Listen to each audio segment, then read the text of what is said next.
الحمد لله رب العالمين والصلاة والسلام على أشرف الأنبياء والمرسلين نبينا محمد وعلى آله وأصحابه ومن تبعهم بإحسان إلى يوم الدين. فقد قال الله سبحانه وتعالى في معظم تنزيله: أعوذ بالله من الشيطان الرجيم. بسم الله الرحمن الرحيم. إن الله وملائكته يصلون على النبي يا أيها الذين آمنوا صلوا عليه وسلموا تسليما.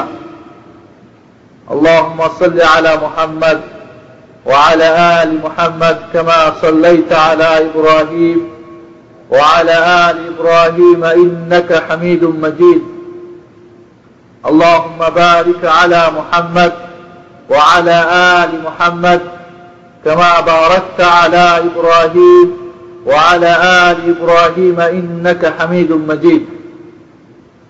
আল্লাহ রাব্বুল আলামিনের অশেষ মেহেরবানি যে আজ আমরা এই একটি মহৎ উদ্দেশ্য নিয়ে এখানে একত্রিত হতে পেরেছি, বলি আলহামদুলিল্লাহ। আজকের বিষয়বস্তু রাসূল সাল্লাল্লাহু আলাইহি ওয়াসাল্লামের প্রতি দরুদ পাঠ। এই বিষয়টা আজকে আলোচনার বিষয়বস্তু হওয়ার কারণ, দরুদ নিঃসন্দেহে বা রাসূলের প্রতি দরুদ এবং সালাম পাঠ করা নিঃসন্দেহে একটি অত্যন্ত গুরুত্বপূর্ণ ইবাদত। যে ইবাদতটিকে মহান রব্বুল আলামিন তিনি নিজে এবং ফেরেশতারাও এই দরুদ পাঠ করেন। আর যেই দরুদ পাঠ করার জন্য মহান রব্বুল আলামিন আমাদেরকে আদেশও করেছেন। এই উন্নত মানের একটি ইবাদত, যেহেতু ইবাদতটিকে কেন্দ্র করে আমাদের একটি ভুল বুঝাবুঝি রয়েছে আমাদের মধ্যে, তাই ইবাদতটি কি, কোন কোন মুহূর্তে ইবাদতটি করা যায়, এর উপকার কি এবং এই ইবাদতের পদ্ধতি কি, দরুদ পাঠের সত্যিকারের কোরআন এবং হাদিসের আলোকের পদ্ধতিটি কি, সংক্ষেপে কয়েকটি কথা সংক্ষেপে আলোচনা করার ইনশাআল্লাহ চেষ্টা করব। দরুদের ফজিলত বা এর গুরুত্ব নিঃসন্দেহে আমাদের কাছে স্পষ্ট হবে যে মহান রব্বুল আলামিন সূরা আহজাবের 56 নম্বর আয়াতে ইরশাদ করছেন, ইন্নাল্লাহা ওয়া মালাইকাতাহু ইউসাল্লুনা আলান নবী। নিশ্চয় মহান রব্বুল আলামিন এবং তার ফেরেশতা মণ্ডলী সকলেই নবীর প্রতি দরুদ পড়ে। অতএব ইয়া আইয়ুহাল্লাযীনা আমানু, হে মুমিনরা, আমাদেরকে আল্লাহ রাব্বুল আলামিন উদ্দেশ্য করে বলছেন, সাল্লু আলাইহি, তোমরা রাসূলের প্রতি দরুদ পাঠ করো, ওয়া সাল্লিমু তাসলিমা, এবং বেশি বেশি করে সালামও পাঠ করো। প্রথমে আমরা জেনে নিই যে সালাত বা দরুদের আরবি শব্দ হচ্ছে সালাত। সালাতের অর্থ কি? সালাতের অনেকগুলি অর্থ হয়। সালাত মানে নামাজ, যেটা আমরা জানি। সালাত মানে নামাজ। আল্লাহ রাব্বুল আলামিন বলছে, আকিমুস সালাহ, নামাজ কায়েম করো তোমরা। সালাতের অর্থ আবার দোয়াও হয়। রাসূলুল্লাহ সাল্লাল্লাহু আলাইহি ওয়াসাল্লাম বলেছেন, লা তুসাল্লু ইলাল কবুর, কবরকে সামনে করে তোমরা দোয়া করবে না। কেউ এটার অর্থ নামাজ পড়া নিয়েছে, নামাজ পড়বে না। ঠিক কবরকে যেমন নামাজ সামনে করে নামাজ পড়া যায় না, দোয়া করা যায় না। ওয়াসাল্লি আলাইহিম, আল্লাহ রাব্বুল আলামিন বলছেন যে তুমি তাদের উপরে কি করো? সালাত পাঠ করো, অর্থাৎ দোয়া করো তাদের জন্য শান্তি।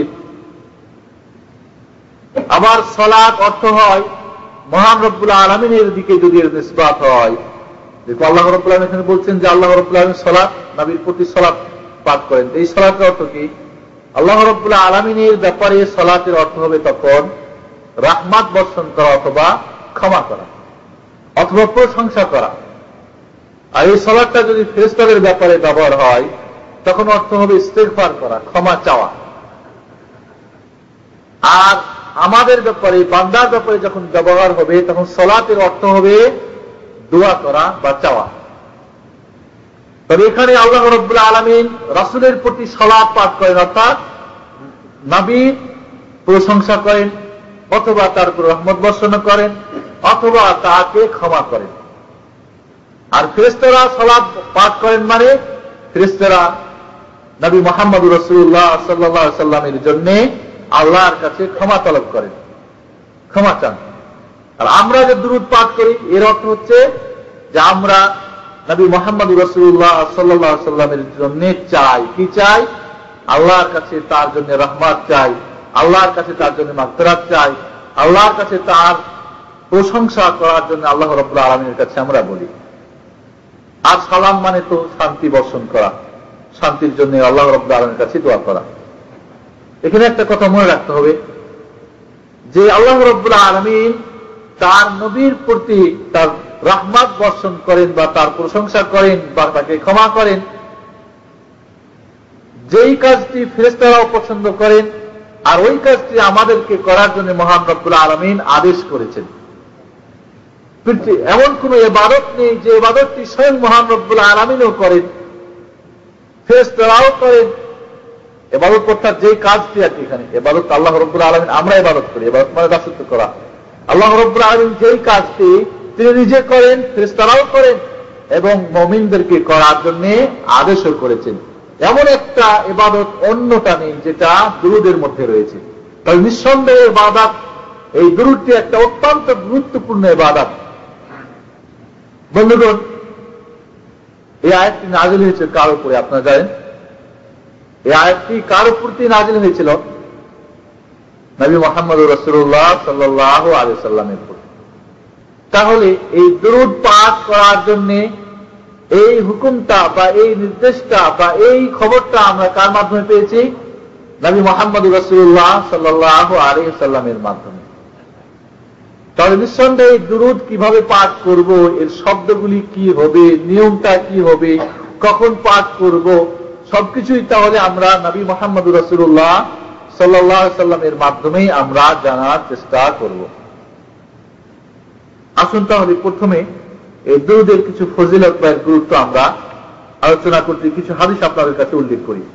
রাসূলুল্লাহ সাল্লাল্লাহু আলাইহি সাল্লাম বলছেন, মান সাল্লা আলাইয়া মাররাতান ওয়াহিদা সাল্লাল্লাহু আলাইহি আশরা, রাওয়াহু মুসলিম ওয়া তিরমিজি ওয়া নাসাই আবু দাউদ। আল্লাহ রাসূল বলছেন, হযরত আবু হুরায়রা রাদিয়াল্লাহু তাআলা আনহু কর্তৃক বর্ণিত, যে ব্যক্তি আমি নবীর উপরে একবার দুরূদ পাঠ করবে, স্বয়ং মহান রব্বুল আলামিন তার প্রতি 10 বার দুরূদ পাঠ করবেন। বলেন সুবহানাল্লাহ। একবার দুরূদ পাঠ করবেন তো আল্লাহ স্বয়ং যখন দুরূদ পাঠ করা মানে কি? আল্লাহ 10 বার রহমত বর্ষণ করা। আল্লাহর ব্যাপারে যখন ব্যবহার হবে দুরূদ বা সালাত, তখন কি অর্থ হবে? রহমত বর্ষণ করা, ক্ষমা করা। এই হাদিসটি ইমাম তিরমিজি রাহমাতুল্লাহ আলাইহি এক বর্ণনায় কিছু শব্দ বেশি এসেছে, মান সাল্লা আলাইয়া মাররাতান ওয়াহিদাতান কুতিবা লাহু বিহা আশরু হাসানাত, 10টা নেকি লেখা দেওয়া হবে। একটা হাদিসে তিনটা কথা এসেছে যে আল্লাহ রাব্বুল আলামিন 10 বার তার প্রতি সালাত অর্থাৎ মাগফিরাত বা রহমত বর্ষণ করবেন, 10টা নেকি লিখে দিবেন এবং 10টা গুনাহ মাফ করে দিবেন। এমন একটা ইবাদত যেটা করলে আল্লাহ রাব্বুল আলামিনের রহমত, গুনাহ মাফ, আরো নেকি লিখে দেওয়া হবে 10টি। হযরত আবু হুরায়রা রাদিয়াল্লাহু তাআলা আনহু থেকে অন্য একটা হাদিসে এসেছে যে আল্লাহ রাব্বুল আলামিনের একদল ফেরেশতা এরা সারা পৃথিবীতে ভ্রমণ করে বেড়ায়। যখনই দেখে মানুষ কোথাও আল্লাহর জিকির আজকার করতেছে, তখন সেখানে তারা দাঁড়ায় গিয়ে বলে এইখানে তোমরা অপেক্ষা করো। যখনই তারা আল্লাহর কাছে কোনো দোয়া করবে, তখন তাদের দোয়ার উপরে তোমরা আমিন বলবে। অর্থাৎ আমিন মানে কি? আল্লাহ মাস্তাজিব, হে প্রভু, এই মানুষ যারা দোয়া করতেছে এই দোয়াগুলি তুমি কবুল করে নাও। নিঃসন্দেহে ফেরেশতারা নিষ্পাপ, তারা আল্লাহ রাব্বুল আলামিনের কাছে যখন মানুষের মুমিনদের জন্য কবুল করার দোয়া করেন, সেটা আল্লাহ রাব্বুল আলামিন কবুল করে থাকেন। যখন তারা মানুষের আল্লাহ রাসূলের প্রতি দুরূদ পাঠ করে, তখন তারা করে কি? আল্লাহ রাব্বুল আলামিনের কাছে তাদের এই দুরূদকে কবুল করে নেওয়ার জন্য আল্লাহর কাছে কি করেন? দোয়া করেন, এই দুরূদটা কবুল করে নাও। এবং তারা তাদের জন্য যতক্ষণ পর্যন্ত তারা এই দুরূদ পাঠ করতে থাকে বা জিকির আজকার করতে থাকে, ততক্ষণ পর্যন্ত তাদের সামনে বসে থাকে।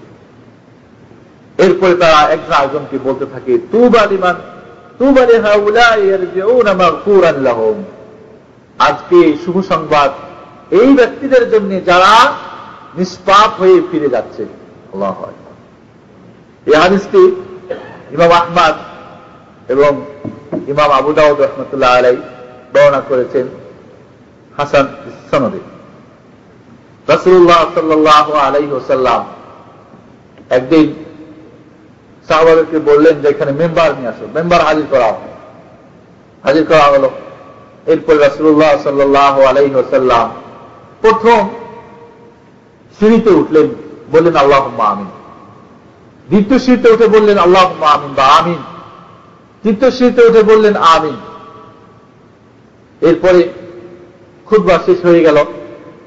আল্লাহ রাসূল খুতবা শেষ করে যখন শেষ করছেন, সাহাবায়ে কেরাম জিজ্ঞেস করলেন, ইয়া রাসূলুল্লাহ, আজকে একটা নতুন জিনিস আমরা দেখলাম, শুনলাম, যেটা এর পূর্বে আমরা কোনোদিন লক্ষ্য করি নাই। বললেন সেটা কি? বলে আপনি যখনই উঠলেন একটা করে সিঁড়িতে, তখনই আমিন আমিন বললেন, এর ব্যাপারটা কি?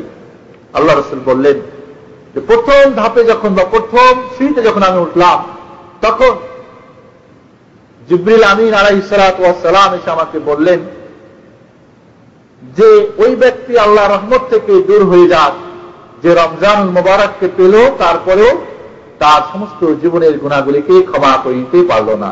আমি বললাম আমিন, আল্লাহ তুমি কবুল করো।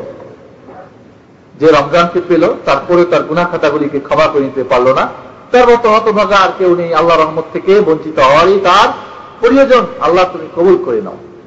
দ্বিতীয় সিঁড়িতে যখন উঠলাম, তখন জিবরিল আমাকে বললেন যে ব্যক্তি আপনার নাম শুনল তারপরও আপনার উপরে দুরূদ পাঠ করল না, সে ব্যক্তি আল্লাহর রহমত থেকে বঞ্চিত হোক বা দূর হয়ে যাক। তাই আমি বললাম আমিন, আল্লাহ তুমি কবুল করে নাও। আর তৃতীয় সিঁড়িতে যখন উঠলাম, তখন জিবরিল আমিন আমাকে বললেন যে ব্যক্তি পিতামাতা একজনকে বা উভয়কে বা একজনকে বুড়োতি অবস্থায় বার্ধক্যকালে পেল, এরপরও তার জীবনে সে জান্নাতবাসী হতে পারল না, জান্নাত তার জন্য সে ক্রয় করে নিতে পারল না, সেই ব্যক্তিও আল্লাহর রহমত থেকে বঞ্চিত হয়ে যাক, দূরে হয়ে যাক। তাই বললাম আমিন, আল্লাহ তুমি কবুল করে নাও।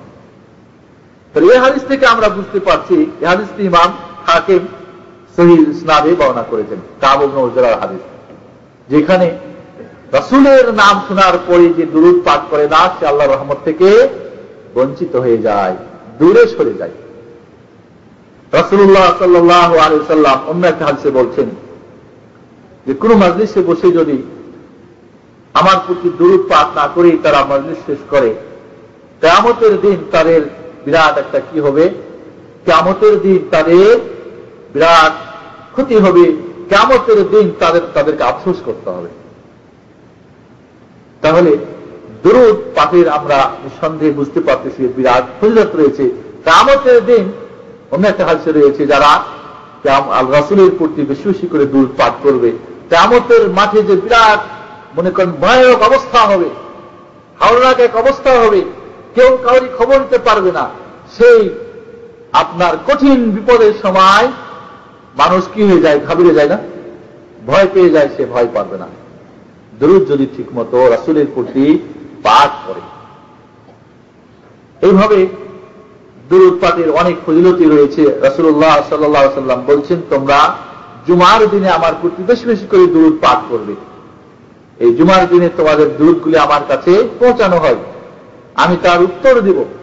তোমরা যেখান থেকে, যে কোনো প্রান্ত থেকে তোমরা দুরূদ পাঠ করবে, অন্য হাদিসে মানে শুধু জুমার দিন না, যে কোনো জায়গা থেকে ফেরেশতারা তোমাদের এই দুরূদ আমার কাছে পৌঁছাবে, আমি তার উত্তর দেব। সাহাবায়ে কেরাম বললেন, ইয়া রাসূলুল্লাহ, আপনি তো মরে যাবেন, আপনার শরীর আপনার তো মাটিতে খেয়ে শেষ করবে। তো বললেন যে না, নবীদের লাশ মাটির জন্য খাওয়া হারাম, এটা পচে না, অক্ষত অবস্থায় থেকে যায়। আমার প্রতি যখনই আমার কোন উম্মাহ দুরূদ পাঠ করবে, ফেরেশতারা আমার কাছে পৌঁছাবে, আল্লাহ রাব্বুল আলামিন আমার রূহকে আমার কাছে ফিরিয়ে দিবে এবং আমি তার সালামের এবং দুরূদের উত্তর দেব। বলেন সুবহানাল্লাহ। তাহলে রাসূল ইন্তেকাল করেছেন, ঠিক কিনা? সাহাবায়ে কেরাম বলছেন আপনি প্রত্যেক শরীর শেষ হয়ে যাবেন। এবং এই জন্যই তিনি তার কাছে রূপ দেওয়া হবে, তারপরে তিনি উত্তরিত করবেন। তাহলে তিনি বেঁচে নাই, বেঁচে আছেন, কিন্তু তিনি কিভাবে তার রূহ যে ফেরত দেওয়া হবে সেটা বারজাখী ব্যাপার, এই পরকালের ব্যাপার। কিভাবে আল্লাহ দিবেন ফেরত আর কিভাবে উত্তর দিবেন এটা আমাদের জানা নেই। বন্ধুগণ, এই জন্যে রাসূলুল্লাহ সাল্লাল্লাহু আলাইহি ওয়াসাল্লাম, যেখান থেকে আমরা অনেক সময় করি কি আমরা বলি মক্কা মদিনায় যাচ্ছ, রাসূলের প্রতি দুরূদ পাঠ ভেজে দিও, দুরূদ পাঠ করি আমার পক্ষ থেকে। প্রয়োজন নেই, যে কোনো প্রান্ত থেকে আমরা দুরূদ পাঠ করব, সেখান থেকেই দুরূদ পৌঁছে দেওয়ার জন্য এক শ্রেণীর ফেরেশতা নিয়োগ করে দেওয়া হয়েছে। এমন একটা ইবাদত, যে ইবাদতটাকে সর্বক্ষণ যে কোনো মুহূর্তে যেখান থেকে পাঠ করা হচ্ছে সেখান থেকেই ফেরেশতারা রাসূলের কাছে পৌঁছে দিচ্ছেন। তেমন একটা ইবাদত, যে ইবাদতটা আমাদের জানতে হবে যে কিভাবে আমরা এই ইবাদতটা করব। এটা আজকে আমার উদ্দেশ্য, আপনাদের কাছে এই বিষয়টা আলোচনা করার জন্য। যাই হোক, হযরত উমর রাদিয়াল্লাহু তাআলা আনহু বলছেন যে কোনো দোয়া যখন কেউ করে আসমান জমিনের মধ্যে এটা ঝুলন্ত অবস্থায় থাকে। যতক্ষণ পর্যন্ত রাসূলের প্রতি দুরূদ পাঠ না করে ততক্ষণ পর্যন্ত এই দোয়া আল্লাহর কাছে পৌঁছে না। আল্লাহ, এই জন্য এই দোয়ার নিয়ম হলো, পরবর্তীতে আমি বলবো কোন কোন স্থানে আমরা দুরূদ পাঠ করার যে নিয়ম, স্থানগুলি আর কি। যে দোয়া করার নিয়ম হলো প্রথমে আল্লাহর প্রশংসা করার পরে রাসূলের প্রতি দুরূদ পাঠ, এরপরে আপনার দোয়া, আবারও শেষে দুরূদ পাঠ। তাহলে হবে কি দোয়াটা আল্লাহর কাছে কবুল হবে। এই জন্যে নামটা ভুলে যাচ্ছি, আবু সুলাইমান আদ-দারানি উনি বলছেন যে যখন দুই দুরূদের মধ্যে দোয়াটাকে ফেলে দেওয়া হয়, আপনি প্রথম দুরূদ পাঠ করলেন, আবারও পরে দুরূদ পাঠ করলেন, মধ্যখানে আপনার দোয়া, আল্লাহ রাব্বুল আলামিন আকরামুল আকরামিন তিনি এই দোয়াকে ফেরত দেন না, অবশ্যই কবুল করেন। তাহলে এই দুরূদের মাধ্যমে এর ফজিলত বর্ণনা করতে হলে অনেক সময় প্রয়োজন। শুধু এটা বলবো যে আমরা নিঃসন্দেহে দুরূদ রাসূলের প্রতি বেশি বেশি করে পাঠ করব। একবার পাঠ করলে রাসূল আল্লাহ যদি স্বয়ং 10-12 রহমত বর্ষণ করেন, মাগফিরাত করেন, ক্ষমা করেন, তাহলে এই ইবাদত থেকে আমরা কেন বঞ্চিত থাকব? আল্লাহুম্মা সাল্লি ওয়া সাল্লিম আলা আবদিকা মুহাম্মদ ওয়া আলা আলি মুহাম্মদ কামা সাল্লাইতা আলা ইব্রাহিম ওয়া আলা আলি ইব্রাহিম ইন্নাকা হামিদুম মাজিদ। হযরত আলী ইবনে হুসাইন রাদিয়াল্লাহু তাআলা আনহু বলছেন যে আল্লাহর রাসূল বাইত আবু যার রাদিয়াল্লাহু তাআলা আনহু থেকে বর্ণিত হয়েছে যে একদিন আল্লাহর রাসূল আমাদের কাছে আসলেন, তো এসে বললেন আলা আখবিরুকুম বিআবখালিন নাস, সবচাইতে বখিল বড় কাঞ্জুস ব্যক্তির সম্পর্কে তোমাদেরকে কি খবর দিব না? সাহাবা একরাম বললেন যে হ্যাঁ ইয়া রাসূলুল্লাহ, সবচাইতে বড় বখিল কে? আল্লাহ রাসূল বললেন যে ব্যক্তি আমার নাম শোনার পরেও আমার প্রতি দুরূদ পাঠ করে না, সালাম পাঠ করে না, সেই ব্যক্তি হল সবচাইতে বড় বখিল। সাল্লাল্লাহু আলাইহি ওয়াসাল্লাম। এই জন্য আমরা এই হাদিসটা ইমাম শেখ নাসিরুদ্দিন আলবানী তার অন্যান্য সনদের মাধ্যমে সহি বলেছেন। তাহলে সবচাইতে বড় বখিল যারা রাসূলের প্রতি দুরূদ পাঠ করে না তার নাম শোনার পরে। এই জন্য আমরা অবশ্যই যাতে করে আমরা বখিল না থাকি রাসূলের প্রতি বেশি বেশি করে দুরূদ পাঠ করার চেষ্টা করব।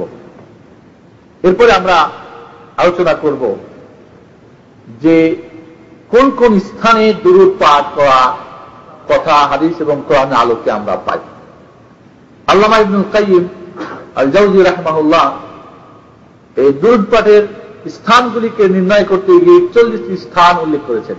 41টি স্থান নির্ণয় করেছেন যেই সমস্ত স্থানগুলিতে বা অবস্থায় বা জায়গাগুলিতে দুরূদ পাঠ করা উত্তম। আমি সংক্ষেপে বলে যাচ্ছি, আপনারা শুনে যাবেন। প্রথমটাই হচ্ছে শেষ তাশাহুদে দুরূদ পাঠ করা। আমরা শেষ তাশাহুদে দুরূদ পাঠ করি না? যখন আমরা 4 রাকাত বিশিষ্ট বা 3 রাকাত বিশিষ্ট দুরূদ আমরা করি, নামাজ পড়ি, বা 2 রাকাত বিশিষ্ট যখন আমরা শেষ তাশাহুদ যখন হয় আমাদের, তখন আমরা দুরূদ পাঠ করি কিনা? এই দুরূদ পাঠ ওয়াজিব না সুন্নত সেটা নিয়ে একটু ইখতিলাফ রয়েছে, কি ওয়াজিব বলেছেন, কেউ সুন্নত বলেছেন, সকলের মতে পড়তে হবে। সেই জন্য শেষ তাশাহুদে আমরা দুরূদ পাঠ করে থাকি। দ্বিতীয় যেটা স্থান সেটা হলো কি প্রথম তাশাহুদে দুরূদ পাঠ করা। আমরা অনেকেই জানি যে প্রথম তাশাহুদে দুরূদ পাঠ করলে বা পাঠ করা যাবে না। প্রথম তাশাহুদেও যদি কেউ দুরূদ পাঠ করতে চায় করতে পারে, কোনো অসুবিধা নেই। অনেকের মতে বা বিশেষ করে কোন কোন মাযহাবে তাকে যদি দুরূদ পাঠ করে ফেলে তাহলে তাকে সহজ সিজদা দিতে হবে, আসলে তা না। বরং রাসূলুল্লাহ সাল্লাল্লাহু আলাইহি ওয়াসাল্লামের হাদিস সুস্পষ্ট। সাহাবায়ে কেরাম জিজ্ঞেস করলেন যে হযরত মুহাম্মদ বিন ইসহাকের যেটা হাদিস, কাইফা নুসাল্লি আলাইকা ইযা নাহনু জালাসনা ফি সালাতিনা ইয়া রাসূলুল্লাহ, যখন আমরা নামাজে তাশাহুদ পড়ার জন্য বসবো তখন কিভাবে আপনার প্রতি আমরা তাশাহুদ পড়ব? আল্লাহ রাসূল আল্লাহ আত্তাহিয়াতু লিল্লাহি ওয়াস সালাওয়াতু ওয়াত তাইয়্যিবাতু এটা পড়ার পরে বললেন সুম্মা ইউসাল্লি আলাইহি, দুরূদ আত্তাহিয়াতু পাঠ করার পরে তোমরা আমার প্রতি দুরূদ পাঠ করবে। হযরত ইবনে উমরের হাদিসে তাই বল, সেখানেও ওইভাবে এসেছে যে আল্লাহ রাসূল সাল্লাল্লাহু আলাইহি ওয়াসাল্লাম দুরূদ পাঠ করতে বলেছেন। তাহলে যখনই তোমরা তাশাহুদ পড়বে তখনই আমার প্রতি দুরূদ পাঠ করবে, যখনই তোমরা নামাজের জন্য তাশাহুদ পড়ার জন্য বসবে তখনই আমার প্রতি দুরূদ পাঠ করবে। এখানে তো আল্লাহ রাসূল প্রথম তাশাহুদ আর দ্বিতীয় তাশাহুদ বলেন নাই, বলেছেন কি? বলেন নাই। তাহলে যখনই আমরা তাশাহুদ পাঠ করব তখনই রাসূলের প্রতি আমরা দুরূদ পাঠ করতে পারি। ফুকাহারা নির্ণয় করেছেন শেষ তাশাহুদে ওয়াজিব না সুন্নত নিয়ে, কিন্তু প্রথম তাশাহুদে পড়া যাবে না এই কথাটা হাদিসের ভাষায় বোঝা যায় না। এই জন্যেই যদি কেউ দুরূদ পাঠ করতে চায় প্রথম তাশাহুদে পাঠ করতে পারে, এজন্য তাকে সহজে দিতে হবে এমন কথা বলা ঠিক না। তাহলে আমরা দ্বিতীয় স্থান পেলাম তাশাহুদ, প্রথম তাশাহুদে দুরূদ পাঠ করা। এরপরে তৃতীয় যেটা, সেটা হলো কি কুনুতের শেষে দুরূদ পাঠ করা। সাল্লাল্লাহু আলা নবী পড়ি না আমরা যখন কুনুতের দোয়া করি, আল্লাহুম্মা হাদিনা বা আল্লাহুম্মা ইন্নাকা নাস্তাইনু, যেটাই আমরা পড়ি দুরূদে কুনুতের শেষে রাসূলের প্রতি দুরূদ পাঠ করা, এখানেও দুরূদ পাঠ করা যায়। 4 নম্বর হলো জানাজার নামাজে দুরূদ পাঠ করি না? প্রথম তাকবীর আল্লাহু আকবার বলে সূরা ফাতিহা, সূরা ইখলাস পড়ার নিয়ম, কিন্তু অনেকে কিন্তু পড়ে না। সূরা ইখলাস পড়ার হাদিসে এসেছে, এজন্য তবে সূরা ফাতিহা পড়লে যথেষ্ট। দ্বিতীয় তাকবীর বলে এরপরে আমরা রাসূলের প্রতি দুরূদ পাঠ করি না? তাহলে জানাজার নামাজের মধ্যেও রাসূলের প্রতি দুরূদ পাঠ করা জায়েজ রয়েছে। 5 নম্বর হলো খুতবার মধ্যে, যে কোনো খুতবা, জুমার খুতবাই হোক আর সেটা ঈদের খুতবাই হোক, ইস্তেসকার নামাজেরই খুতবা হোক, তবে জুমার খুতবাতে রাসূলের প্রতি দুরূদ পাঠ করা শর্ত কিনা এটা নিয়েও কিন্তু ইখতিলাফ হয়েছে, মতভেদ হয়েছে। কারো কারো মতে যদি খুতবাটা কি ওয়াজিব না? ওয়াজিব। তাহলে রাসূলের প্রতি যদি দুরূদ পাঠ করা না হয়, অনেকেই বলেছেন যে তাহলে তার সেই খুতবাটাই হবে না। যাই হোক, যে কোনো অবস্থাতেই হোক, সেটা ঈদেরই খুতবা হোক আর সেটা জুমারই খুতবা হোক আর ইস্তেসকার নামাজের খুতবা হোক, সেখানে রাসূলের প্রতি দুরূদ পাঠ করতে হবে। 6 নম্বর হলো যে মুয়াজ্জিনের আযানের উত্তর দেওয়ার পরে কিভাবে উত্তর দিই আমরা? আল্লাহ রাসূল বলছেন, কুলু মিসলা মা ইয়াকুলুল মুয়াজ্জিন ইল্লা হাইয়া আলাস সালাহ ওয়া হাইয়া আলাল ফালাহ। মুয়াজ্জিন যা বলে হুবহু তোমরা তাই বলো। মুয়াজ্জিন যখন বলবে আল্লাহু আকবার, আল্লাহু আকবার, আল্লাহু আকবার, আল্লাহু আকবার, আশহাদু আল্লা ইলাহা ইল্লাল্লাহ, আশহাদু আল্লা ইলাহা ইল্লাল্লাহ, আশহাদু আন্না মুহাম্মাদুর রাসূলুল্লাহ, আমরা অনেকেই বলি সাল্লাল্লাহু আলাইহি ওয়াসাল্লাম। না, এর আগে মনে এই কথাটা আপনাদের আলোচনা করছিলাম, বরং বলতে হবে আশহাদু আন্না মুহাম্মাদুর রাসূলুল্লাহ। শুধু হাইয়া আলাস সালাহ হাইয়া আলাল ফালাহ জায়গায় বলবো আমরা লা হাওলা ওয়ালা কুওয়াতা ইল্লা বিল্লাহ। এরপরে মুয়াজ্জিনের যখন আযান শেষ হবে, এইভাবে প্রথমে আমরা আযান শেষ হলে বলবো, তার প্রথমে আমরা দুরূদ পাঠ করব, এরপরে আমরা ওসিলার দোয়া করব।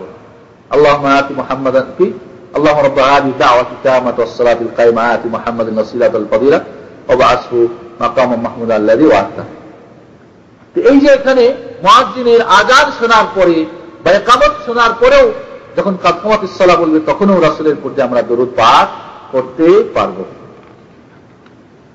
7 নম্বরে হলো দোয়া করার সময়, যে আলোচনাটা একটু আগে এসে গেছে। 3 ভাবে হাদিসে এসেছে। কিভাবে? প্রথম তো রাসূলের আল্লাহর প্রশংসা, এরপরে দরুদ পাঠ করে দোয়া করে শেষ করবেন, এই একটা পদ্ধতি। আরেকটা হাদিসে এসেছে যে দোয়ার প্রথমেও আল্লাহ রাসূলের প্রতি দরুদ, মধ্যখানেও দরুদ, শেষেও দরুদ। আর আরেকটা হলো যে প্রথমে এবং শেষে আর মধ্যখানে আপনার দোয়া। তাহলে প্রথমে আল্লাহর প্রশংসা করার পরে দুরূদ পাঠ করবেন, দোয়া শেষ, একটা পদ্ধতি।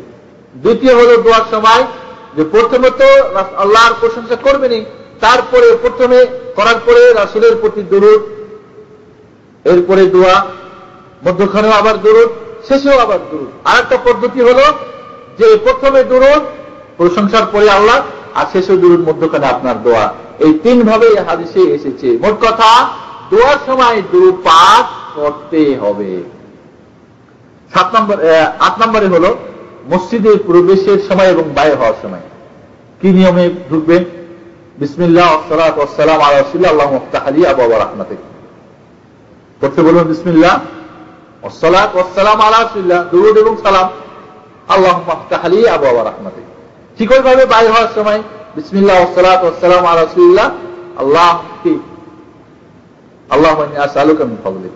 তাহলে মসজিদে প্রবেশের সময় এবং বাইরে হওয়ার সময় দুরূদ পাঠ করার নিয়ম রয়েছে। 9 নম্বরে হলো সফা এবং মারওয়া পর্বতে যখন আমরা উমরা করতে যাই এবং হজ করতে গিয়ে যখন আমরা সফা মারওয়া পর্বতে উঠি তখনও দুরূদ পাঠ করার নিয়ম রয়েছে। এরপরে হলো রাসূলুল্লাহ সাল্লাল্লাহু আলাইহি ওয়াসাল্লামের যখন নাম আমরা শুনবো বা উল্লেখ করব, যখনই বলবো মুহাম্মদ তখনই বলবো সংক্ষিপ্ত দুরূদ সাল্লাল্লাহু আলাইহি ওয়াসাল্লাম।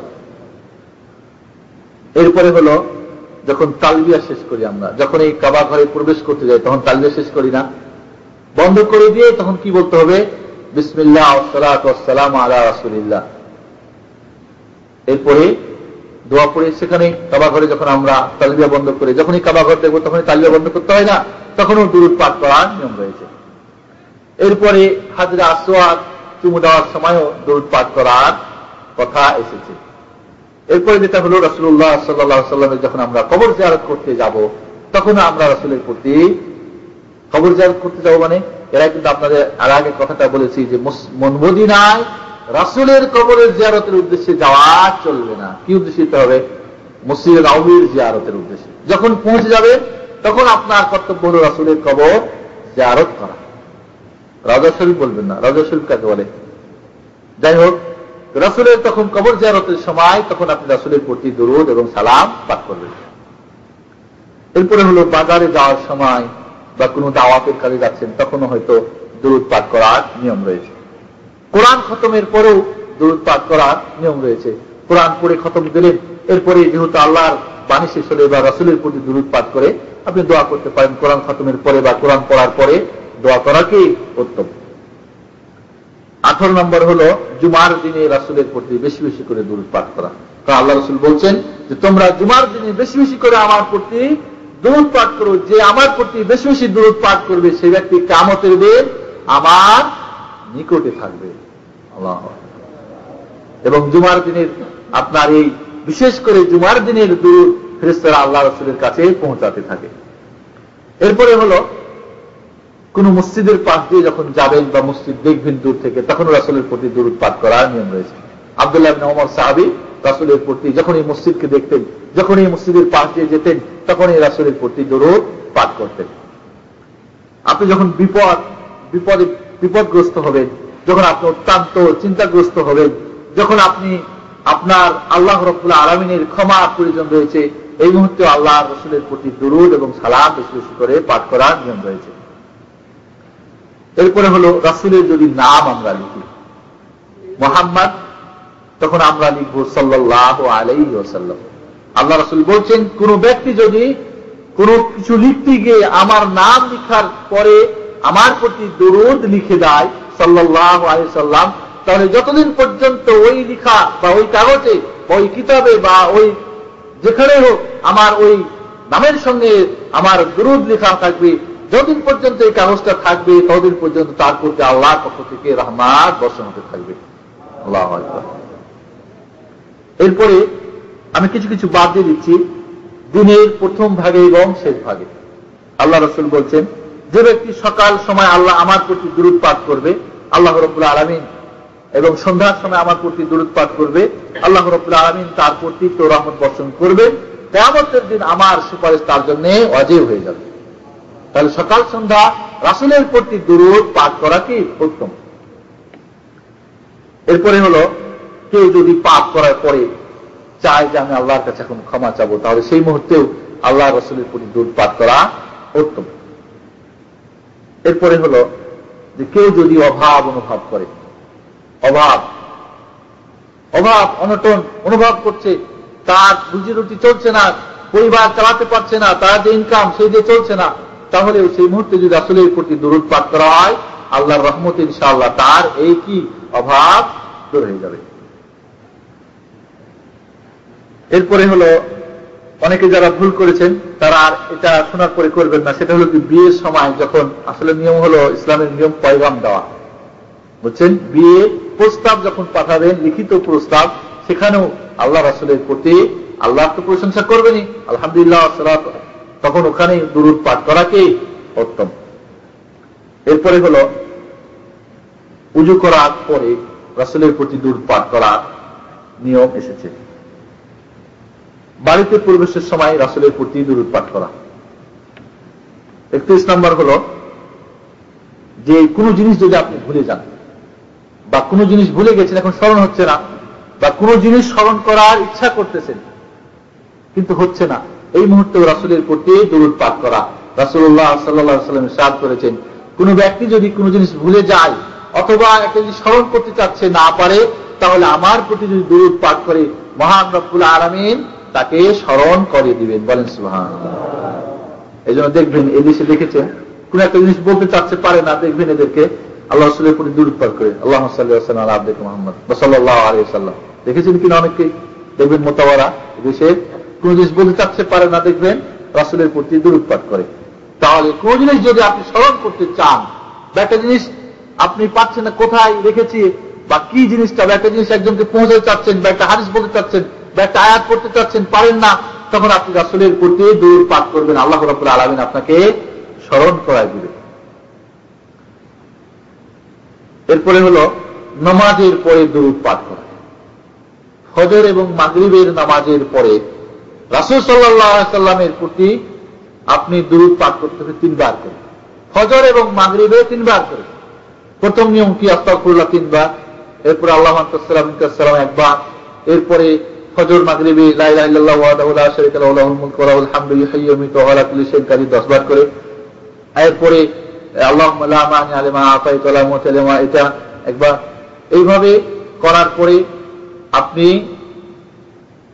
আল্লাহ 33 বার সুবহানাল্লাহ, 33 বার আলহামদুলিল্লাহ, 33 বার আল্লাহু আকবার, এবং 100 বার পূর্ণ করার জন্য লা ইলাহা ইল্লাল্লাহু ওয়াহদাহু লা শারীকা লাহু লাহুল মুলকু ওয়া লাহুল হামদু ওয়া আলা কুল্লি শাইইন কাদির 1 বার। এরপরে 3 বার ফজর এবং মাগরিব ব্যতিরেকে 1 বার করে সূরা ইখলাস, নাস, ফালাক, মাগরিব এবং ফজরে 3 বার করে। বুঝতে পেরেছেন? এরপরে রাসূলের প্রতি মাগরিব এবং ফজরে 3 বার করে দুরূদ, আর অন্যান্য নামাজে 1 বার করে। তাহলে প্রত্যেকটি নামাজের পরে রাসূলের প্রতি দুরূদ পাঠ করাকে উত্তম একটা সময়। এরপরে হলো যে সদকার পরিবর্তে দুরূদ পাঠ, অর্থাৎ আল্লাহ রাসূল বলছেন সদকাতু তুদফাউল বালা, কোন বালা মুসিবত যদি কাউরি আসে আর ওই সময় আল্লাহর নামে সদকা করে দেয়, দান করে দেয়, তাহলে সেই বালা মুসিবত দূর হয়ে যায়। আল্লাহ রাসূল বলছেন তো আপনারা এখন মনে করেন অর্থ নাই, করি নাই, বা কিছু নাই, দিতে পারছেন না, তাহলে সেই মুহূর্তে আপনি আল্লাহ রাসূলের প্রতি দুরূদ পাঠ করুন, ইনশাআল্লাহ আপনার সেই মুসিবত দূর হয়ে যাবে। আল্লাহু আকবার। এরপর হলো ঘুমের সময় দুরূদ পাঠ করা। যখন আপনি ঘুমাতে যাবেন, ঘুমার নিয়ম কি? উযু করে নিয়ে 2 রাকাত নামাজ পড়ে এবার ডান কাঁধ হয়ে কানের বা এখানে গালের নিচে হাত রেখে দিয়ে এবার আপনি দুরূদ কি করবেন? প্রথম দোয়া করবেন, আল্লাহুম্মা বিসমিকা আমুতু ওয়া আহইয়া। এরপরে 1 বার আয়াতুল কুরসি, 3 বার করে ইখলাস, নাস, ফালাক পড়ে হাতে ফুঁক দিয়ে সমস্ত শরীরে যতটুকু সম্ভব মুছে করবেন, হাত বুলিয়ে দিবেন। এরপরে রাসূলের সুবহানাল্লাহ, আলহামদুলিল্লাহ, আল্লাহু আকবার 33 বার করে, সুবহানাল্লাহ 33 বার, আলহামদুলিল্লাহ 33 বার, আল্লাহু আকবার 34 বার পড়ে এরপরে আপনি রাসূলের প্রতি দুরূদ পাঠ করে ঘুমিয়ে যাবেন। এটা হলো ঘুমানোর সুন্নতি তরিকা বা আদত। তাহলে ঘুমানোর সময় রাসূলের প্রতি দুরূদ পাঠ করা উত্তম একটা সময়। এরপরে হলো যে কোনো ভালো কাজ শুরু যখন করবেন, যে কোনো ভালো কাজ শুরু করতে, যে কোনো গুরুত্বপূর্ণ কাজ শুরু করার সময় রাসূলের প্রতি দুরূদ পাঠ করা। এরপরে শেষ যেটা, সেটা হলো ঈদের নামাজে দুরূদ পাঠ করা। এটা সকলের মতে না, কেউ কেউ বলেছেন ওই যে তাকবীর পড়ি আমরা আল্লাহু আকবার, তার একটা তাকবীর পড়ার মধ্যখানে রাসূলের প্রতি দুরূদ পাঠ করা কেউ কেউ বলেছেন যে জায়েজ রয়েছে। যাই হোক, এই সময় কেউ যদি পড়তে চায় সালিহিনের কারো কারো আমল পাওয়া যায় সাহাবীদের থেকে, এই জন্য কেউ করতে পারে, তবে স্পষ্ট রাসূল থেকে এর পক্ষে কোনো হাদিস আসে নাই। তাহলে মোটামুটি আমরা জানতে পারলাম যে এই সময়গুলিতে রাসূলের প্রতি দুরূদ পাঠ করা উত্তম একটা সময় বা পাঠ করা যায়। এরপর আপনাদেরকে আমি সংক্ষিপ্ত বলবো যে এই দুরূদ পাঠের ফায়দা কি, কারণ আমরা বেশি বেশি করে ফায়দা এবং ফজিলত কিছু তো আলোচনা করেছি। আপনাদের ফায়দা কি? প্রথম ফায়দাই হচ্ছে যে আমি আল্লাহ রাব্বুল আলামিনের আদেশ পালন করলাম, এটা ফায়দা না? আল্লাহ বলছেন ইয়া আইয়ুহাল্লাযীনা আমানু সাল্লু আলাইহি ওয়া সাল্লিমু তাসলিমা, হে মুমিনরা তোমরা রাসূলের প্রতি দুরূদ এবং সালাম বেশি বেশি করে কি করো? পাঠ করো। তাহলে আমি যখনই রাসূলের প্রতি দুরূদ বা সালাম আমি পাঠ করলাম, তখনই আমি আল্লাহ রাব্বুল আলামিনের সেই মহান রাব্বুল আলামিনের আদেশটা কি করলাম? ফলো করলাম। এটা একটা বড় ফায়দা। দ্বিতীয় ফায়দা হলো যেমন একটা কাজ, যে কাজে আপনি আল্লাহ এবং তার ফেরেশতাদের সঙ্গে শরীক হলেন, কাজটাতে যে কাজটা আল্লাহ মহান রব্বুল আলামিন করেন, যে কাজটা তার ফেরেশতারা করেন, সেই কাজটা আপনি করলেন। কত উন্নত মানের একটা ইবাদত, যেই কাজটি মহান রব্বুল আলামিনও করেন তার ফেরেশতারাও করেন, তাহলে আপনি তাদের সঙ্গে শরীক হলেন। এই কাজটা যখনই দুরূদ পাঠ করলেন, তখনই আল্লাহ আল্লাহ রাসূল আল্লাহ এবং তার ফেরেশতাদের যে কাজ, সেই কাজটা আপনি করলেন। এটা একটা বিরাট ফায়দা। এরপরে হলো যে আপনি এর একটু আগে জানলেন যে একবার দুরূদ পাঠ করলে স্বয়ং মহান রব্বুল আলামিন আপনার উপর 10 বার রহমত বা মাগফিরাত বর্ষণ করবেন। এটা একটা ফায়দা। আপনার 10টা আপনার দরজা যেটা, মর্তবা যেটা, এটা আল্লাহ রাব্বুল আলামিন কি করবেন? 10 গুণ বাড়ায় দিবেন একবার দুরূদ পাঠ করলে। আল্লাহ রাব্বুল আলামিন 10টা নেকি লিখে দিবেন, আল্লাহ রাব্বুল আলামিন 10টা গুনাহ মাফ করে দিবেন। সবাই এগুলি ফায়দা কিনা? এরপরে যদি আপনি দোয়া করেন আর দোয়ার আগে পিছিয়ে দুরূদ পাঠ করেন, তাহলে আপনার দোয়াটা আল্লাহর দরবারে নিঃসন্দেহে পৌঁছে যাবে। এটা একটা ফায়দা। এরপরে যেটা হলো যে দুরূদ পাঠ করলে কিয়ামতের দিন নবী মুহাম্মদুর রাসূলুল্লাহ সাল্লাল্লাহু আলাইহি সাল্লামের সুপারিশ আপনি পাবেন। আর রাসূলের সুপারিশের সৌভাগ্যবান ব্যক্তি যিনি হবেন, তার আর কোনো অসুবিধা আছে?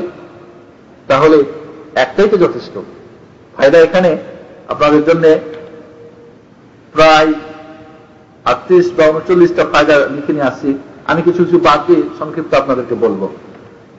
তাহলে কিয়ামতের দিন নবী মুহাম্মদ রাসূলুল্লাহ সাল্লাল্লাহু আলাইহি সাল্লামের সন্নিকটে থাকতে পারবেন। একটা আগে বললাম না, আকরাবু মিন্নি মানজিলা, আমার সন্নিকট থাকবে কিয়ামতের মাঠে, এবং তার জন্য রাসূলের সুপারিশ বৈধ হয়ে যাবে। তাহলে রাসূলের পাশে থাকতে পাওয়া আর তার সুপারিশ পাওয়া, তাহলে তার কিয়ামতের দিন আর তো কোনো চিন্তা থাকার কথা না। রাসূলের প্রতি দুরূদ পাঠ করলে আপনার ফায়দা হলো গুনাহ আল্লাহ রাব্বুল আলামিন ক্ষমা করে দিবেন। রাসূলের প্রতি যদি আপনি দুরূদ পাঠ করেন, তাহলে আপনার চিন্তা, আপনার দুশ্চিন্তা দূর হয়ে যাবে। আপনি অত্যন্ত দুশ্চিন্তা ভোগ করতেছেন, টেনশন আর টেনশন, আপনি যেখানে যাচ্ছেন শুধু সেখানেই, আর আপনি শান্তি পাচ্ছেন না। শুরু করে দেন নবীর প্রতি দুরূদ পাঠ, আপনার এই টেনশন দূর হয়ে যাবে। আল্লাহ রাব্বুল আলামিন আপনার এই অশান্তি দূর করে দেবেন। এরপরে হলো একটু আগে যে আপনাদের বললাম যে সদকার কাজ করে, দুরূদ পাঠ সদকার কাজ করে। আরে একজন একটা 500 টাকার ছাগল আপনার ছেলে মনে করেন যাই, আপনি একটা গরু দান করে দিলেন আল্লাহর নামে, যাও সদকা করে দিলাম গরিব মিসকিনদের নামে, বুঝতে পেরেছেন? বা 5000 টাকা দিয়ে দিলেন, আপনার কাছে নাই, আপনি আল্লাহ রাসূলের প্রতি দুরূদ পাঠ করা শুরু করেন, ইনশাআল্লাহ আপনার এই বাচ্চা বা আপনার বা যে কোনো মুসিবত আল্লাহ রাব্বুল আলামিন ওই সদকার পরিবর্তে আপনার এই দুরূদ কাজ করবে। আর টাকা পয়সার মধ্যে তো ভেজাল থাকতে পারে, যে টাকা দিয়ে আপনার গরু বা টাকা আছে বা ভেজাল থাকতে পারে বা মাল যা আছে, কিন্তু দুরূদ পাঠের মধ্যে কোনো ভেজাল নাই। ভেজাল আছে নাকি? তাহলে ওটা কবুল হওয়া না হওয়ার ব্যাপারে আপনার বালা মুসিবত দূর হবে না হবে আছে, কিন্তু আপনার দুরূদ স্বয়ং নিজে পাঠ করবেন, এর মধ্যে কোনো ভেজাল নেই। তাহলে ওর চাইতে এটা উত্তম বলবো আমি।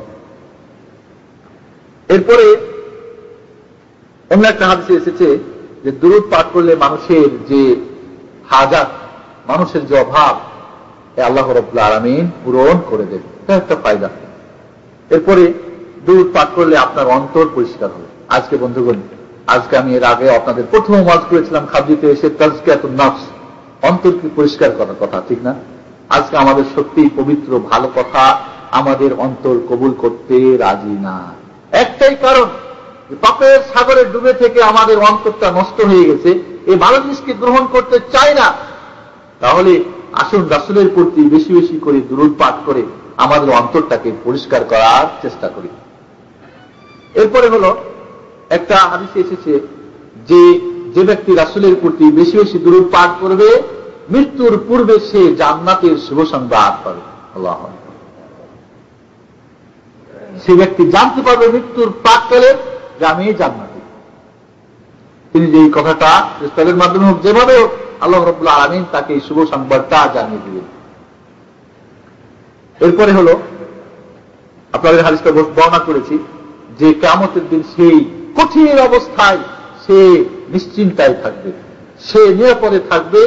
দুরূদ বেশি পাঠ করা ব্যক্তি, রাসূলের প্রতি বেশি বেশি সালাম পাঠ করা ব্যক্তি কি থাকবে, সেই কঠিন মুহূর্তে সে নিশ্চিন্ত থাকবে এবং কোন অস্থির সে বোধ করবে না।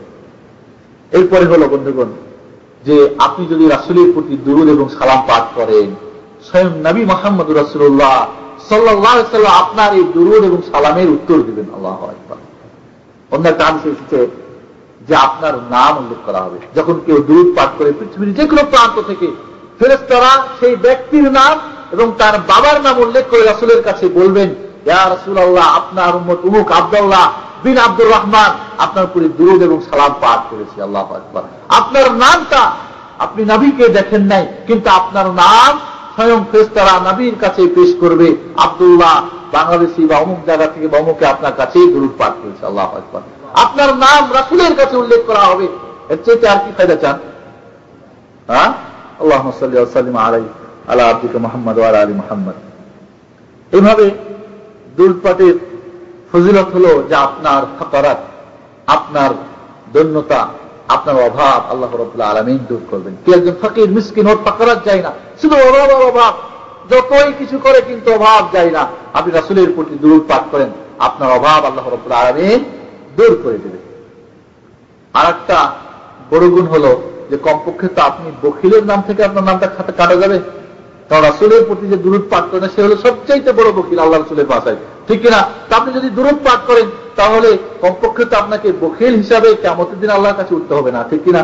তাহলে এই জন্য আমরা রাসূলের প্রতি বেশি বেশি করে দুরূদ পাঠ করব।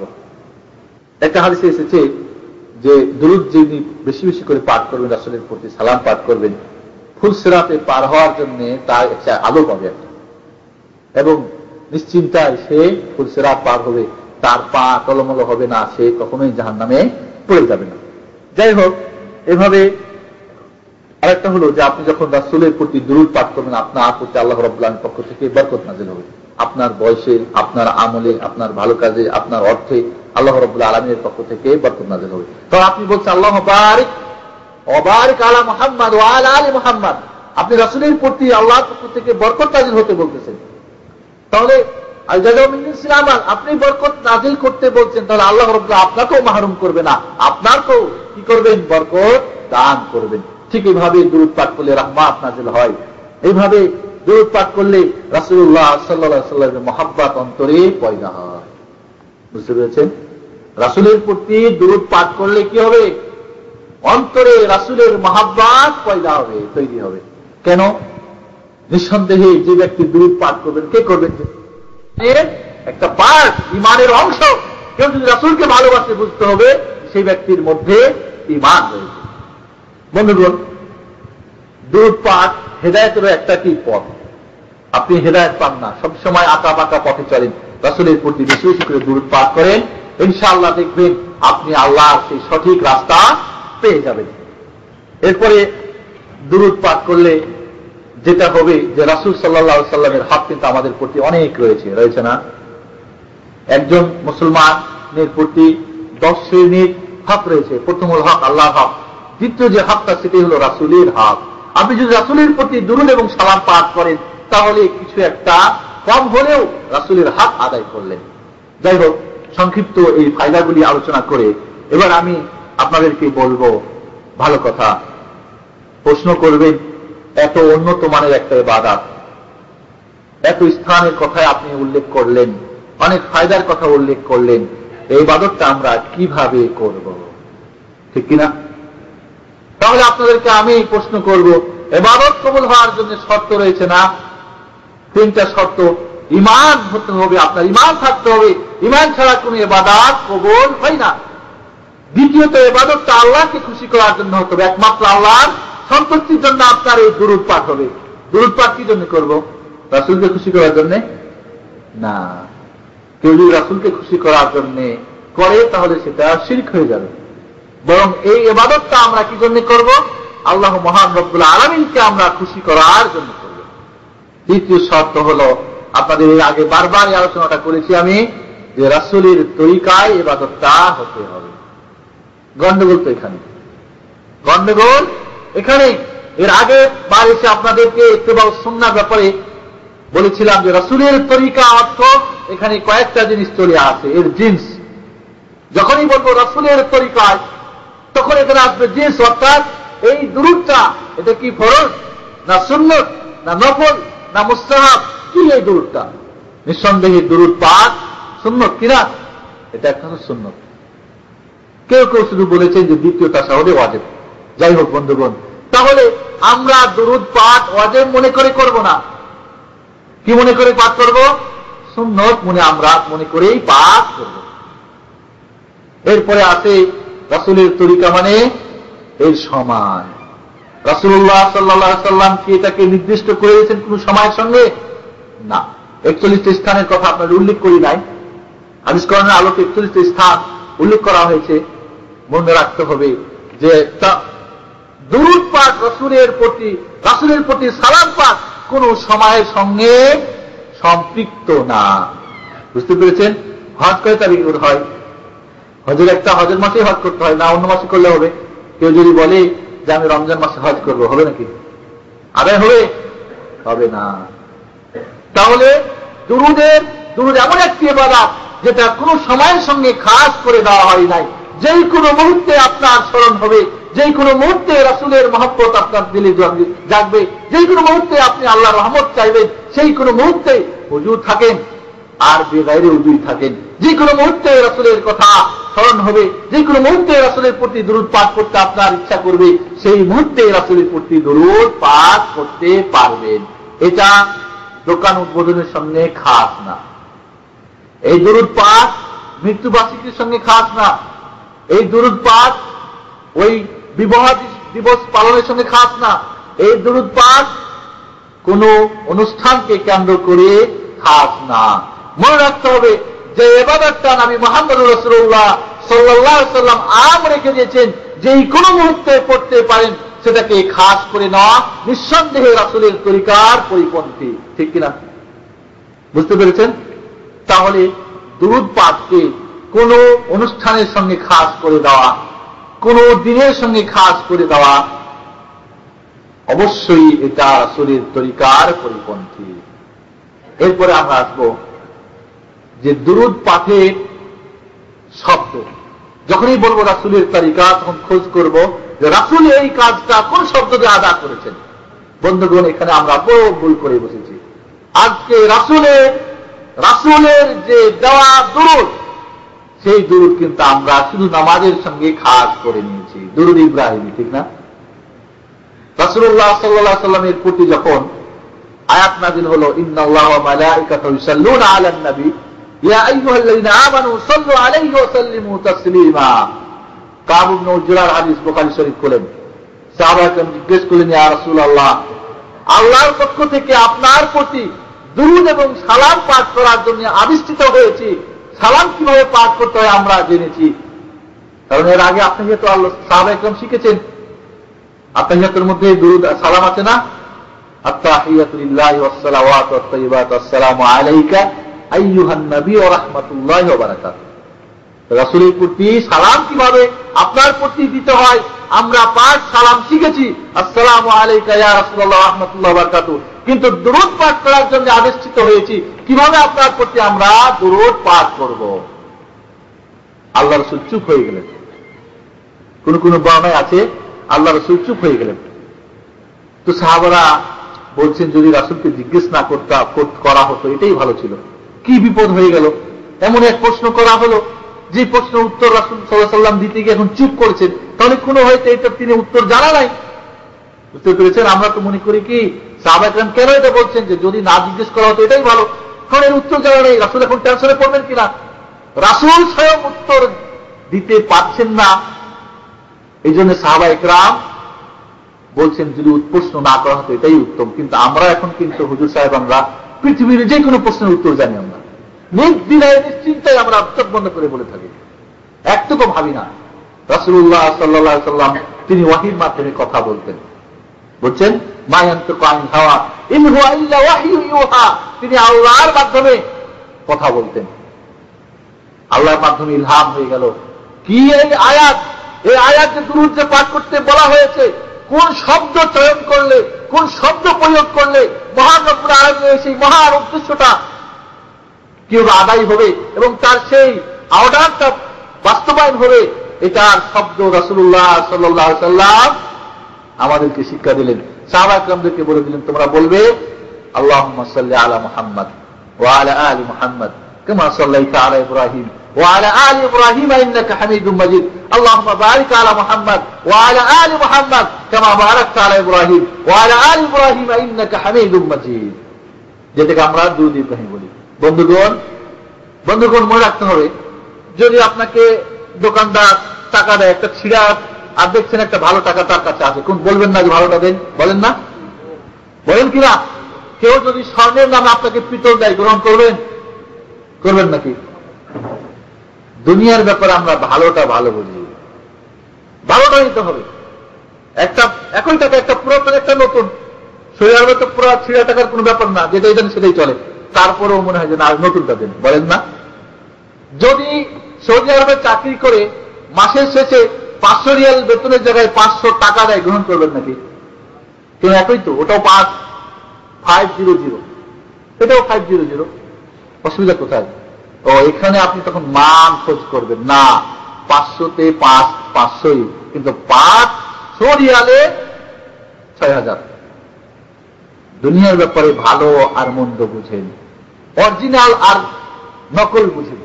যদি আপনাকে জাল নোট একটা গ্রহণ করবেন, এখন দেখবেন 500 টাকার জাল নোট প্রচুর বাংলাদেশে ছড়িয়ে গেছে।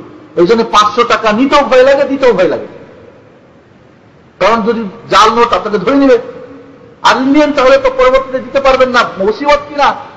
তাহলে নোটটা জাল না অরিজিনাল, এটা কি রিয়াল দিল না বাংলাদেশি দিল, এটা পুরাতন দিল না নতুন দিল, এইটা ভালো বুঝি আল্লাহর বান্দারা। কিন্তু দিনের ব্যাপারে যে দুরূদ এত উন্নত মানের একটি ইবাদত, আফজালুল ইবাদত, যে ইবাদত একবার করলে স্বয়ং মহান রব্বুল আলামিনের রহমত এবং মাগফিরাত পাওয়া যায়, সেই ইবাদতের ব্যাপারে দুরূদের তার সেট করে দিয়েছি আমরা।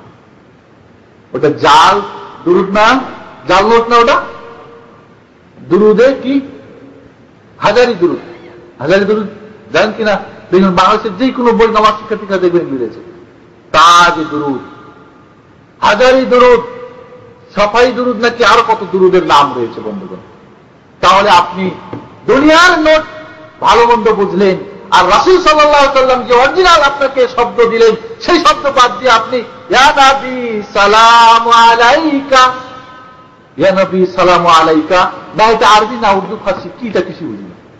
ইয়া নবী এটা কিন্তু এইভাবে কোন জায়গায় এইভাবে আরবি তৈরি হয় না, এক গণ্ড মূর্খদের তৈরি করা। আপনারা জানেন, এই আমি পদ্ধতিটা বলে আমি ওই কথাটা বলতে চাই যে মিশরের ফাতিমি সেই শিয়াদের বাদশাহ শাহ মুজাফফর এই যে আমাদের প্রচলিত দুরূদ চালু করে দিয়েছে।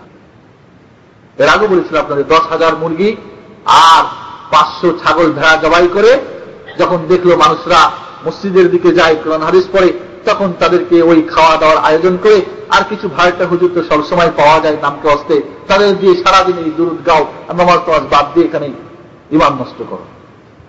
যেই দুরূদ ছিল মানুষকে মসজিদ থেকে বিরত রাখার জন্য, যেই দুরূদ মানুষের ঈমান নষ্ট করার জন্য, সেই দুরূদ আজকে আমাদের, সেই পদ্ধতি, সেই তরিকা, সেই শব্দগুলি আমাদের বিরাট আমরা ভালো মনে করে পাগলের মতো গাইতে থাকি।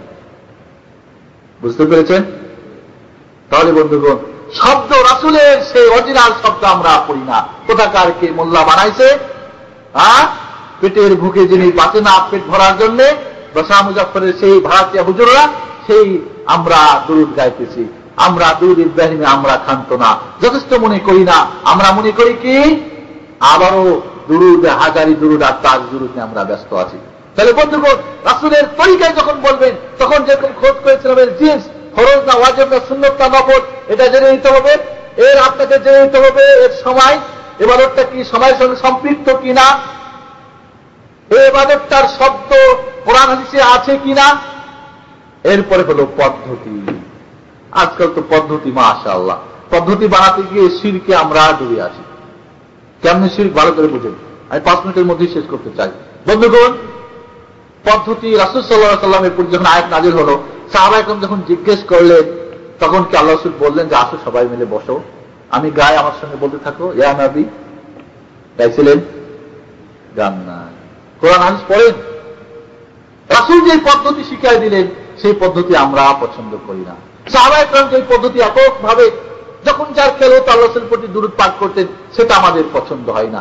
যৌথভাবে হুজুর ডেকে অনুষ্ঠানের নামে বিভিন্ন বিভিন্ন অনুষ্ঠানকে কেন্দ্র করে, বিভিন্ন দিনকে কেন্দ্র করে আমরা নেচে নেচে দুরূদ পড়তে থাকি। বন্ধুগণ, যেই তরিকা রাসূলের তরিকা নয়, যে পদ্ধতি রাসূলের পদ্ধতি নয়, ইবাদত কবুল হওয়ার জন্য রাসূলের তরিকায় হতে হবে। ফামান কানা ইয়ারজু লিকা রাব্বিহি ফালইআমাল আমালান সালিহা ওয়া লা ইউশরিক বিইবাদাতি রাব্বিহি আহাদা। আল্লাহর সঙ্গে শরীক করার আগেই আল্লাহ রাসূলের তরিকার শর্তটা জুড়ে দিয়েছেন আল্লাহ এখানে, যে আপনার আমলটা সলিহ হতে হবে, সৎ। সৎ মানে সঠিক হতে হবে, সঠিক মানে রাসূলের পদ্ধতিতে হতে হবে। রাসূল, আমরা বলে থাকি যে না, এটা রাসূলকে মহব্বতের পরিচয়।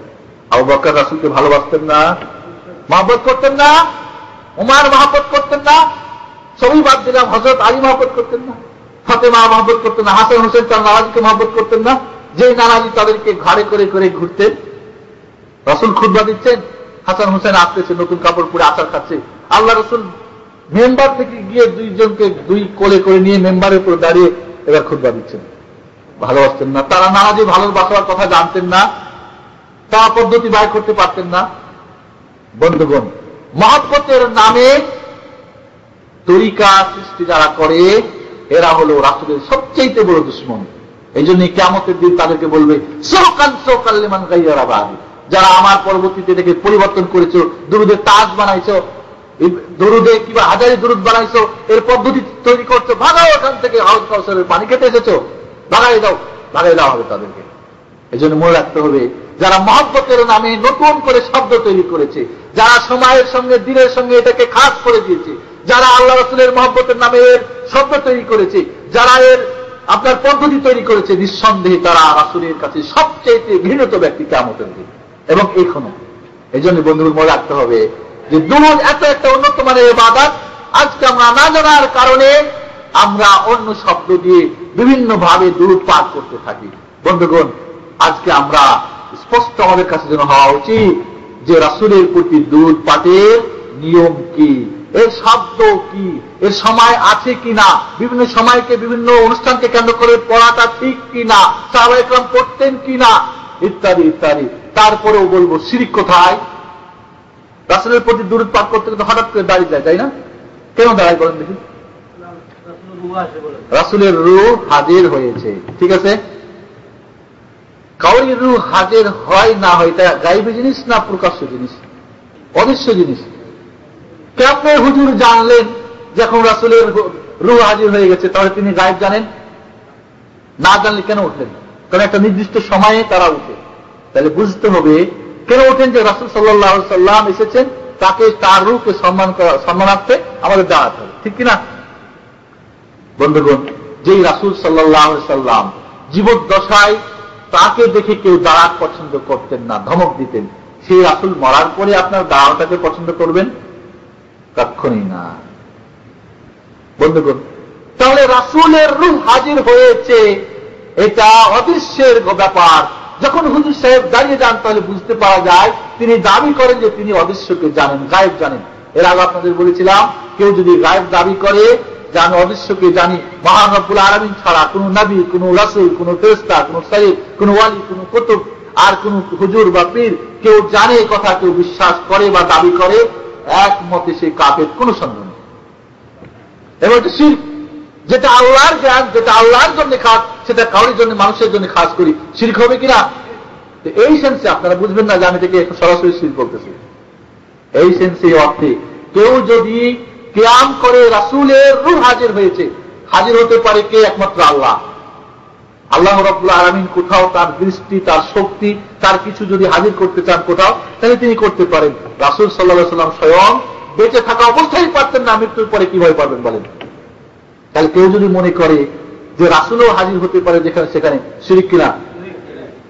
আল্লাহ যেটা সিফাত সেটা রাসূলের সঙ্গে যদি করি, শিরক কিনা?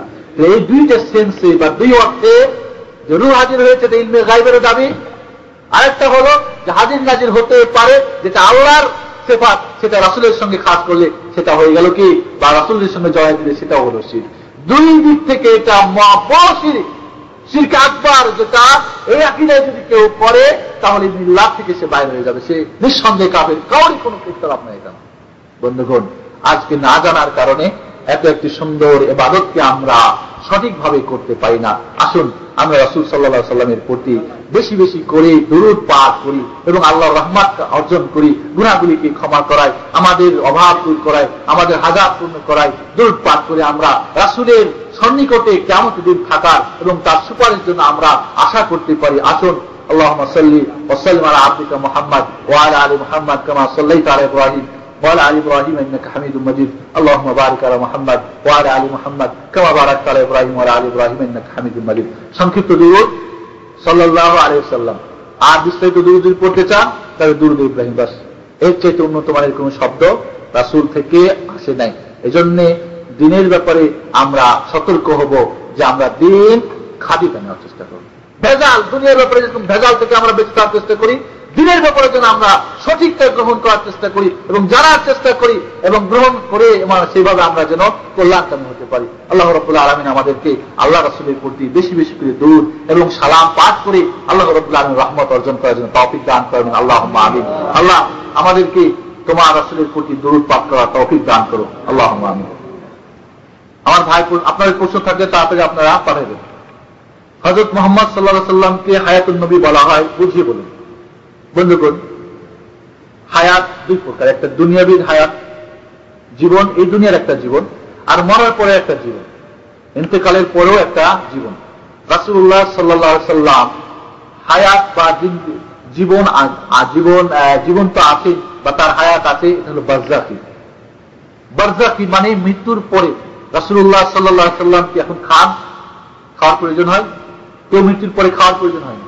আর এই আকীদা আছে, মরার পরে আমাদের এলাকায় দেখেছি কিছু কিছু করে কি ওই মানে মিষ্টি পাকায় রেখে আসে, কি বলে রুহটা উঠে খাবে।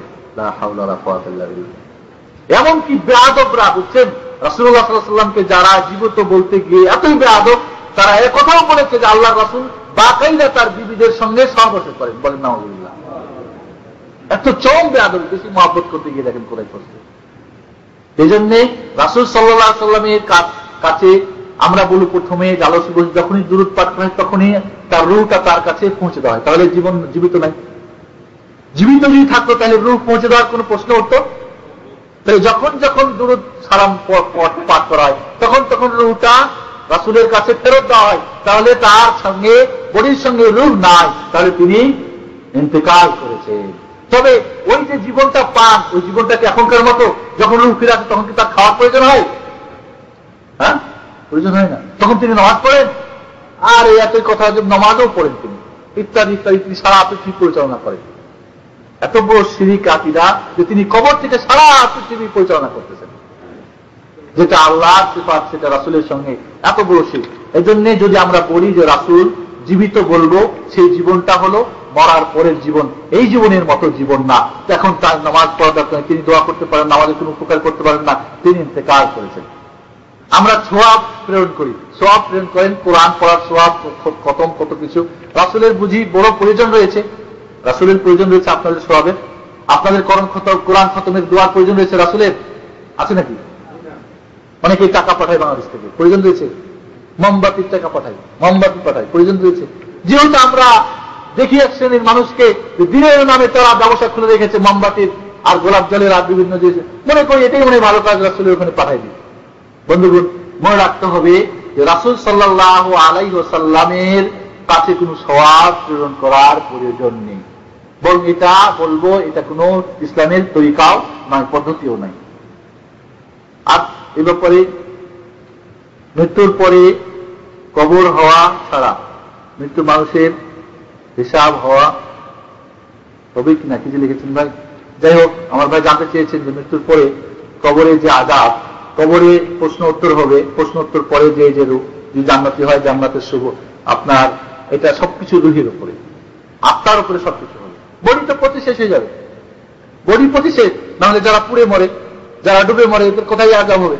এই জন্য সবকিছু আত্মার উপরে হবে, এবং যারা নেককার তারা জান্নাতের সুখ ভোগ করতে থাকবে, যারা জাহান্নামী তারা জাহান্নামের কষ্ট ভোগ করতে থাকবে। হিসাব নিকাশের পরে সরাসরি সব বডিতে করে সশরীরে জান্নাত জাহান্নাম যাবে।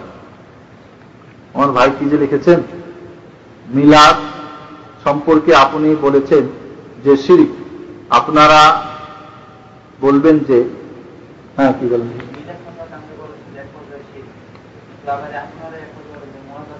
মোনাজাতের ব্যাপার, দুরূদের ব্যাপারটা বুঝেছেন তো?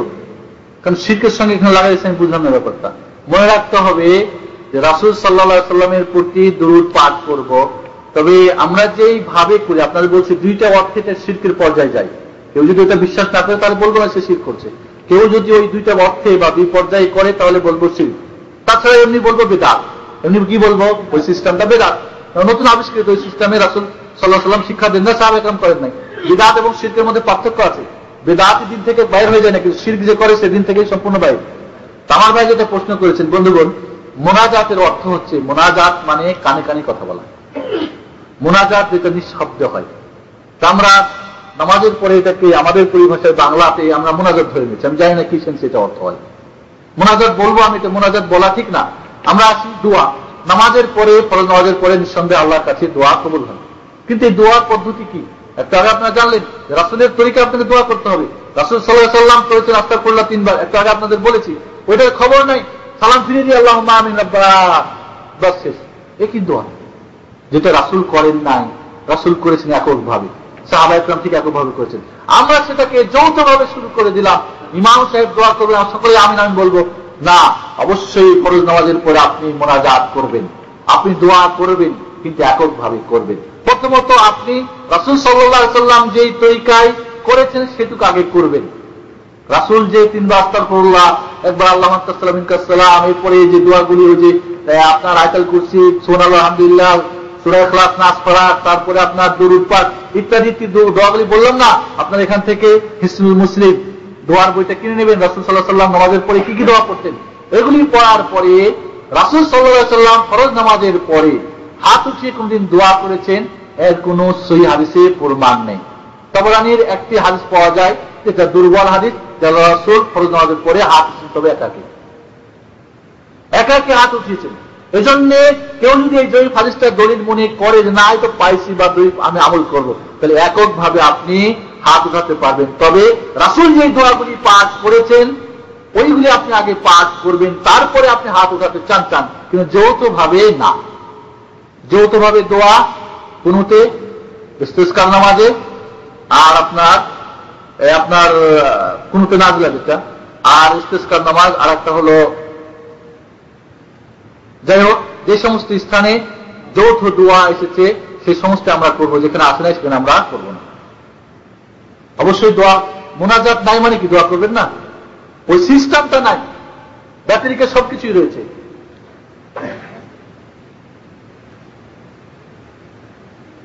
আমার ভাই একটা জাল হাদিস এখানে উল্লেখ করেছেন।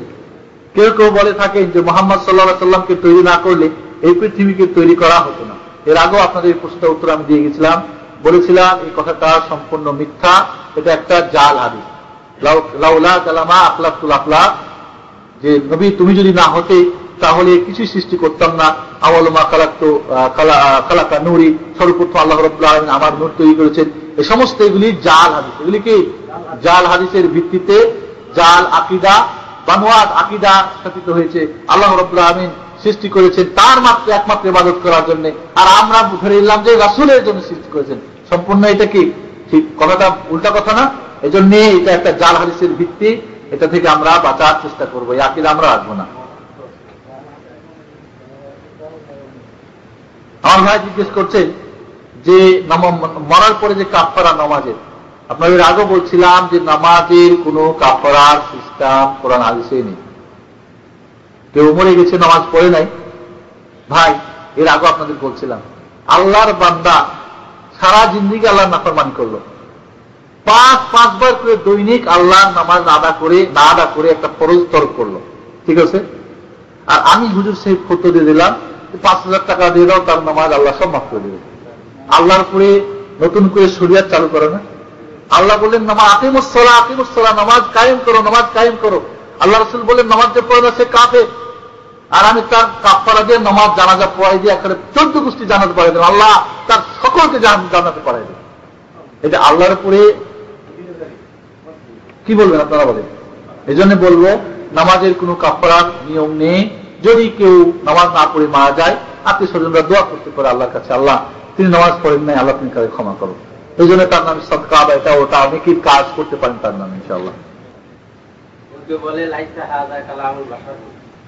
হ্যাঁ, এটা আমার ভাই যেটা জিজ্ঞেস করছেন যে তারা কি আয়াত দিয়ে এটার উত্তর দিয়েছিলেন, আয়াত তো বলা যাবে না, মানে কি বাক্য দিয়ে। তো এই মুহূর্তে আমার এটা স্মরণ আসতেছে না, তবে এই সূরা কাউসারের আপনার তাফসীর পড়লে পেয়ে যাবেন যে কি তারা বানিয়েছিল। যাই হোক, এখানে যেটা আছে যে তারা যেটা বানিয়েছিল, বানিয়ে যখন তারা ঝুলাইছিল, সাথে সাথে এই কাফেররা এটা অস্বীকার করেছিল যে তুমি কি বলো। এখানে তো আছে যে বানিয়েছিল সেই নিজেই বলছে না এটা কোরআন মানুষের ভাষা হতে পারে না। আর একটা বর্ণনায় আছে যে তারা যেটা ঝুলিয়েছিল, কাফেররা এসে বলে এটা কি করেছো তুমি, ওর সঙ্গে কোনো মিল নাই। তো কথা হলো কি, মিলুক আর না মিলুক, লাগছে তো এটা হলো কথা। এখন কথা হচ্ছে কি যে তারা কোরআন এমন এক চ্যালেঞ্জ, কিয়ামত পর্যন্ত চ্যালেঞ্জ। আপনারা কিছুদিন আগে হয়তো দেখছেন যে বিধর্মীরা কিছু কিছু নতুন সূরার নাম দিয়ে কিছু কিছু তারা চালু করার চেষ্টা করেছিল, কিন্তু আলহামদুলিল্লাহ তারা এটাতে কিন্তু কাজে হতে পারে নাই, এটা সকলের কাছে ধরা পড়ছে। কিন্তু কি এখন পর্যন্ত তারা চেষ্টা করবে, করতে দেন, এটাই তো প্রমাণ যে চেষ্টা করে তারা বিফল হবে, তারা ফেল করবে। এটাতে তারা এর সমকক্ষ কোনো আয়াত বা কোনো কোরআন বা শব্দ তারা তৈরি করতে পারবে না। আমি দুঃখিত, আমার ভাই যেটা বলছিলেন ওইটা কি যেন বলছিলেন আপনি, মানে এটা মানুষের ভাষা না, লাইসা হাযা কালামুল বাশার, এটা মানুষের বাক্য না বা শব্দ না। না, তার আগে আছে না, একটা বাক্য আছে, বাক্য তৈরি করার পরেই ওরাই আবার বলেছিল যে না। যাই হোক বন্ধুগণ, আপনারা সূরা কাউসারের তাফসীর পড়বেন, ইনশাআল্লাহ যে কোনো তাফসীর এটা পেয়ে যাবেন। আল্লাহ রাব্বুল আলামিন আমাদেরকে যা শুনলাম ঠিক অনুযায়ী যেন আমল করার তৌফিক দান করেন। আগামীকালকে আপনাদের জুমার নামাজ বাদ জুমা দাওয়াত থাকলো, আপনারা সবাই আসার চেষ্টা করবেন, আরো বন্ধু বান্ধবদেরকে নিয়ে আসার চেষ্টা করবেন। আল্লাহ রাব্বুল আলামিন আমাদেরকে এই ভালো কাজে অংশগ্রহণ করার জন্য সর্বসময় তৌফিক দান করেন, আল্লাহুম্মা আমিন। আল্লাহ আমাদেরকে আমাদের সার্বিক মানসিক অর্থনৈতিক শারীরিক সামাজিক সবভাবে আমাদেরকে সুস্থ রাখো বলেন, আল্লাহুম্মা আমিন। আল্লাহ আমাদের আত্মীয় স্বজন যারা আমাদের থেকে বিদায় নিয়েছে তাদেরকে কবরে তুমি শান্তিতে রাখো, আল্লাহুম্মা আমিন। আমাদের একজন ভাই বাংলাদেশি মারা গিয়েছেন, আল্লাহ রাব্বুল আলামিন তাকে জন্য জান্নাতবাসী করেন, যদি আল্লাহ রাব্বুল আলামিন তার রুহের মাগফিরাত করেন, আল্লাহ রাব্বুল আলামিন তার শোক সন্তপ্ত পরিবারকে ধৈর্য ধরার তৌফিক দান করেন, আল্লাহুম্মা আমিন।